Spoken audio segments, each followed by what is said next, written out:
Hi. I just have a little bit of time before I hop in virtual sessions. So I need to keep an eye on the time and make sure I don't talk too long, which is a challenge for me. But I wanted to record a video on the topic of shame.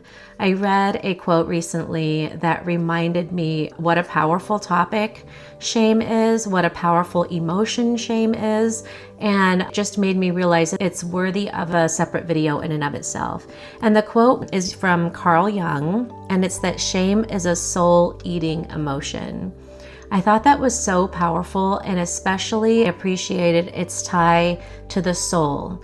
And I'll get into that shortly. But I want to start off from a place of thinking about it as a therapist and just in terms of how hard it is to tolerate the experience of shame in the body and the impact that it has on us as human beings. People who research the topic of shame have long known that shame is one of the hardest experiences to tolerate in the body as a human being. It really takes a toll on our nervous system, on our physiology. It's excruciatingly difficult to hold in the body. And it's also really hard on our well-being from the standpoint of oftentimes when we experience shame, it can lead us to isolate. And some would say from an evolutionary perspective, that's part of why it's such a powerful emotion, why we've been so wired to be so uncomfortable experiencing shame, because when a social group has a member who veers outside of its social norms and then experiences shame, it's a very effective way for people to course correct and get back in line with the group. If someone is back in line with the group, they are physically safer. If you think about a tribal standpoint, or they're not on their own sort of fighting the animals or whatever, they're more likely to survive in the group. And so therefore, people who are sensitive to shame were more likely to pass on their genetic information because they were more likely to survive because they stayed in the group.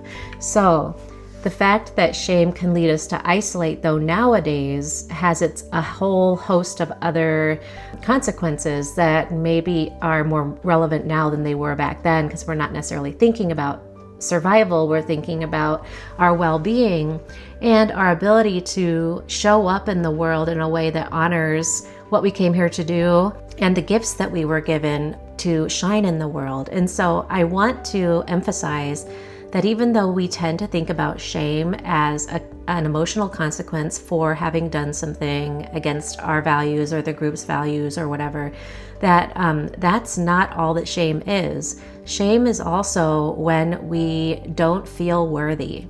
For whatever reason, don't feel worthy of acceptance in the group, don't feel worthy of love, don't feel worthy of stepping into our power, don't feel worthy of connection.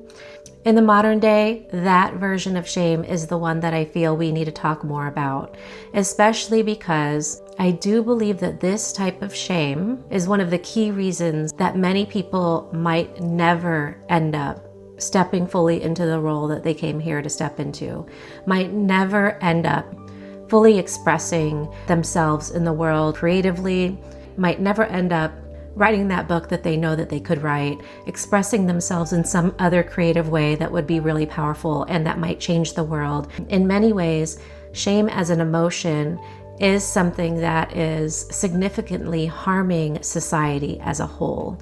While from an evolutionary perspective, at one point in time, it helped society as a whole. I believe that now so many people hold back on their gifts and don't get a chance to fully actualize who they came here to be, that it's harming all of us. Because if you don't end up fully actualizing who you're meant to be, I won't get the benefit of having been impacted by you in the way that I know you could have impacted me, and vice versa. This is global. This is a global issue. If many people who are and most people are very gifted and talented in some specific area and came here to do something really specific and amazing, don't feel worthy of expanding fully into that version of themselves, they won't do it, or they'll do it in a much more scaled back way. And I think this is very problematic for lots of reasons. I feel as though there's an additional layer that is spiritual that I want to add into the discussion. And this is why that quote from Carl Jung caught my eye. Shame has this way of making us feel separate from love, unworthy of acceptance. And so because love is spirit, because God is love, what that implies is that when you feel separate, unworthy of love, then you essentially feel separate from God, source, the source of love, the universal source of love. This is keeping a lot of people feeling separate from God, which is the ultimate lie. We're never separate from that energy. It's in us at all times. We are always included. But I can tell you, there were years of my life, the majority of my life, I felt separate from that. I felt unworthy of that. And it's very humbling to say, but I know that I've lost years of my life in terms of what I could have been doing and contributing, because I was second guessing my worth, my value, my voice, and I was questioning whether or not I have the permission, almost, whether or not I'm essentially good enough to express myself creatively, to contribute in ways that I felt drawn to. It's really frustrating when I think about how much time I sat back in fear. And even though I would occasionally make efforts to press against that and push forward, it felt like I would very quickly fall into another loop, pulling me back into this internal dialogue that, no, you're not as good as this person, or God's love is for everyone but you. And it is part of the reason why I feel like it's so important to work on observing your thoughts, being mindful of your thoughts, and learning how to disentangle who you are from your thoughts, because you are not your thoughts, and then drop into the body and into the heart and remember who it is that you are.